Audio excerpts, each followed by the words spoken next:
Хочу рассказать вам одну историю. Было это вчера, нас пригласили в гости. В гостях была одна женщина лет 35 с мужем. Если бы она не сказала, что ей 35, я бы никогда не подумала, потому что выглядела она, максимум на 27. Мы сидели, обсуждали разные темы, шутили, и знаете, от этой женщины веяло такой энергетикой, такой уверенностью в себе. Она была такая жизнерадостная, веселая, так громко и красиво смеялась.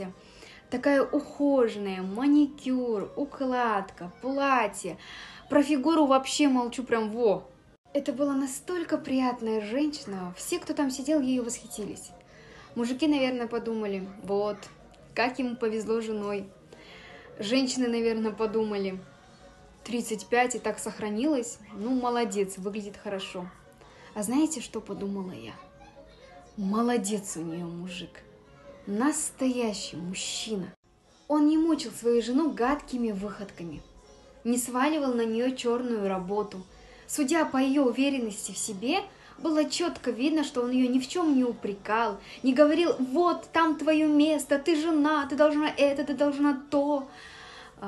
Наоборот, поддерживал ее максимально и разрешал заниматься своим любимым делом, потому что у нее есть свой маленький бизнес.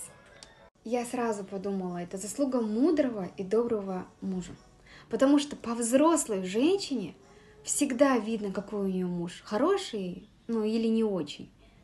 Женщины от добрых слов светится, молодеет, от объятий они стройнеет.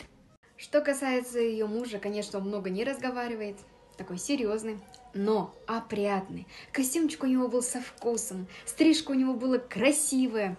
Сразу видно, поливает свой цветочек, взамен берет больше и больше и больше. Счастливый. И что я хочу сказать? Будьте со своими вторыми половинками на одной волне. Любите, цените, поддерживайте.